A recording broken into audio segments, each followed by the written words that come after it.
Hello students, welcome to RHchemistry. So ಯಾರ್ಯಾರು MCC all India ಕೌನ್ಸಿಲಿಂಗ್ಗೋಸ್ಕರ wait ಮಾಡ್ತಾ ಇದ್ದೀರಿ, ಸೊ ಅದರ ಒಂದು ಶೆಡ್ಯೂಲ್ ಈಗ ತಾನೇ ರಿಲೀಸ್ ಆಗಿದೆ. ಆದರೆ ಈ ಒಂದು ಶೆಡ್ಯೂಲ್ ನನಗೆ ಸಿಕ್ಕಿರೋದು, ಸೊ ಆದರೆ ಇದು ಈಗ ವೈರಲ್ ಆಗ್ತಾ ಇದೆ, ಬಟ್ ಇದು ಅಫಿಷಿಯಲಿ ಇನ್ನೂ ಕೂಡ ಅನೌನ್ಸ್ ಆಗಿಲ್ಲ. ಸೊ ಮೊದಲನೇದಾಗಿ ಅಫಿಷಿಯಲ್ ವೆಬ್ಸೈಟ್ ಅನ್ನು ನೋಡ್ಕೊಂಡು ಬಂದ್ಬಿಡೋಣಂತೆ. ಸೊ ನಿಮಗೆ ಇಲ್ಲಿ ಕಾಣಿಸ್ತಾ ಇರೋದು ಇವತ್ತು ತಾನೇ ಅಪ್ಡೇಟ್ ಆಗಿರುವಂತಹ ಹೊಸ website. Okay, so MCC counselling committee ಅನ್ನೋದೇನಿದೆ ಅದು admission and e counselling services for 2023 ಅಂತ ಹೇಳಿ ಒಂದು ಹೊಸ ವೆಬ್ಸೈಟ್ ಅಂದ್ರೆ ಹಳೆ ವೆಬ್ಸೈಟ್ ಅನ್ನ ಸ್ವಲ್ಪ ಮಾಡಿಫೈ ಮಾಡಿಬಿಟ್ಟು ಈ ವರ್ಷಕ್ಕೆ ಅಂತ ಹೇಳಿ ರಿಲೀಸ್ ಮಾಡಿರುವಂತದ್ದು. ಸೊ ಇದು ನಿಮಗೆ ಗೊತ್ತಾಗಬೇಕು ಅಂದ್ರೆ mcc.nic.in/UG ಮೆಡಿಕಲ್ ಕೌನ್ಸಿಲಿಂಗ್ ಸ್ಲಾಶ್ ಅನ್ನ ಕ್ಲಿಕ್ ಮಾಡಿದ್ರೆ ನಿಮಗೆ ಬರ್ತದೆ. ಸೊ ಇದರಲ್ಲಿ UG ಮೆಡಿಕಲ್ ನ ಕ್ಲಿಕ್ ಮಾಡಿದ್ರೆ ನಿನ್ನೆ ಇಲ್ಲಿ ರಿಲೀಸ್ ಆಗಿರುವಂತಹ ಒಂದು ನೋಟಿಫಿಕೇಶನ್ ಕೂಡ ನಿಮಗೆ ಇಲ್ಲಿ ಕಾಣಿಸ್ತದೆ. ಓಕೆ, ಸೊ ಬಟ್ ಇಲ್ಲಿ ಕೊಟ್ಟಿರೋದನ್ನೆಲ್ಲ ಈ ಸರ್ವಿಸ್ ಶೆಡ್ಯೂಲ್ ಎಲ್ಲ ಏನಿದೆ ಇದು ಹಳೆ ಶೆಡ್ಯೂಲ್ ಆಗಿದೆ ಅನ್ನೋದು ಗೊತ್ತಿರಲಿ. ಓಕೆ, ಸೊ ಫಾರ್ ಎಕ್ಸಾಂಪಲ್ ಈಗ ನಾನು ಶೆಡ್ಯೂಲ್ ಮೇಲೆ ಕ್ಲಿಕ್ ಮಾಡಿದ್ರೆ you are going to get the old schedule, not the new schedule. Okay ನೋಡಿ, 17 ಜನವರಿ 2022 ಅಂತ ಇದೆ. ಸೊ ಇದು ಆಕ್ಚುಲಿ 2 ವರ್ಷದ ಹಿಂದಿನ ಶೆಡ್ಯೂಲ್, ಇದು 2021ಗೆ ಬಿಟ್ಟಿದ್ದಂತಹ ಶೆಡ್ಯೂಲ್ ಆಗಿತ್ತು. ಬಟ್ ಈ ಶೆಡ್ಯೂಲ್ ನ ನಾವು ನಂಬುವಂತ ಅವಶ್ಯಕತೆ ಇಲ್ಲ.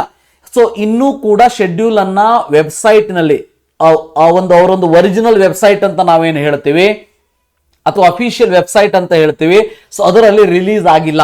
ಬಟ್ ಇದು ಈಗ ಸರ್ಕ್ಯುಲೇಟ್ ಆಗ್ತಾ ಇರೋದು ಟೆಲಿಗ್ರಾಮ್ ಅಲ್ಲಿ ಆಗಿರ್ಬೋದು, ವಾಟ್ಸಪ್ ಅಲ್ಲಿ ಆಗಿರ್ಬೋದು. ಸೊ ಇದು ಸರ್ಕ್ಯುಲೇಟ್ ಆಗ್ತಾ ಇದೆ. ಬಟ್ ಇದರಲ್ಲಿ MBBS BDS BSc ನರ್ಸಿಂಗ್ 2023 ಎಲ್ಲವೂ ಕೂಡ ಇದೆ.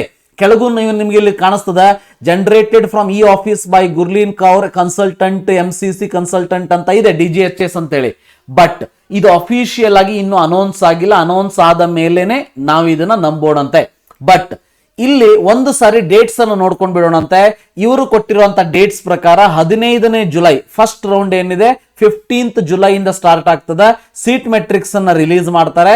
ರಿಜಿಸ್ಟ್ರೇಷನ್ ಮತ್ತೆ ಪೇಮೆಂಟ್ ಗೆ 15th ಇಂದ 23rd ವರೆಗೆ ಟೈಮ್ ಅನ್ನ ಕೊಟ್ಟಿದ್ದೀವಿ ಅಂತ ಹೇಳಿದ್ದಾರೆ. ಓಕೆ, ಚಾಯ್ಸ್ ಫಿಲ್ಲಿಂಗ್ ಗೆ 17th ಇಂದ 23rd ಜುಲೈ ವರೆಗೆ ಕೊಟ್ಟಿದ್ದಾರೆ. Process of seat allotment 24th ಮತ್ತೆ 25th ಇರ್ತದೆ. ರಿಸಲ್ಟ್ 26th ಜುಲೈ ಅನೌನ್ಸ್ ಆಗ್ತದೆ. ರಿಪೋರ್ಟಿಂಗ್ ಜಾಯ್ನಿಂಗ್ ಏನಿದೆ 17th July to 1st August ಅಂತ ಇದೆ.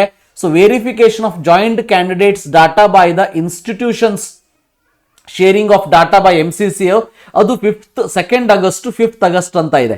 ಓಕೆ, ಸೊ ಇದು 15th ಜುಲೈ ಇಂದ 5th ಆಗಸ್ಟ್ ವರೆಗೆ ಫಸ್ಟ್ ರೌಂಡ್ ಶೆಡ್ಯೂಲ್ ಅನ್ನ MCC ಅವರು ಕೊಟ್ಟಿದ್ದು ಅಂತ ಹೇಳಿ ಈ ಒಂದು ನೋಟಿಫಿಕೇಶನ್ ಏನು ಸರ್ಕ್ಯುಲೇಟ್ ಆಗ್ತಾ ಇದೆ ಇದರಲ್ಲಿ ಬಂದಿರುವಂತದ್ದು. ಬಟ್ ಇದನ್ನ 100% ಈಗ ಬಿಲೀವ್ ಮಾಡುವಂತಹ ಅವಶ್ಯಕತೆ ಇಲ್ಲ. ಯಾಕೆ ಅಂತ ಅಂದ್ರೆ ಈ ಶೆಡ್ಯೂಲ್ ಕರೆಕ್ಟ್ ಆಗಿರ್ಬೋದು, ನಿಜನೂ ಇರ್ಬೋದು, ಸುಳ್ಳು ಇರ್ಬೋದು. ಆದರೆ ಈ ಒಂದು ಅಫಿಷಿಯಲ್ ವೆಬ್ಸೈಟ್ ನಲ್ಲಿ ಬರೋವರೆಗೂ ನಾವು ಇದನ್ನ ನಂಬಬಾರದು, ನಂಬೋ ಹಾಗಿಲ್ಲ.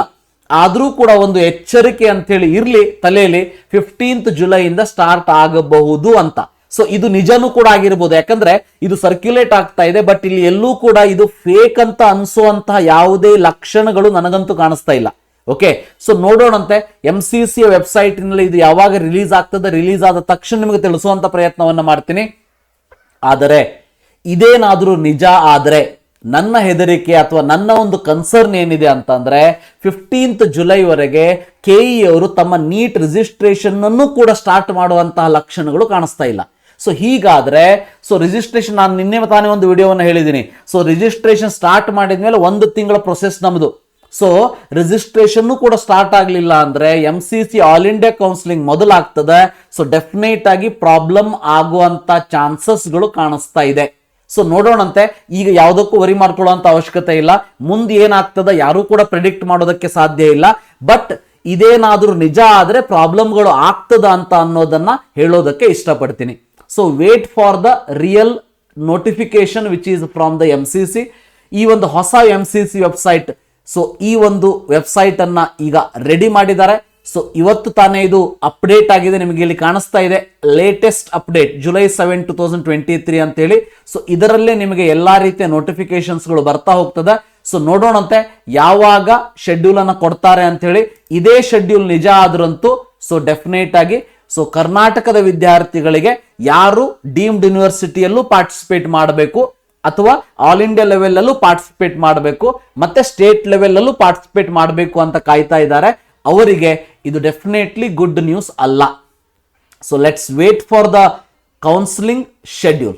Thank you. Have a nice day.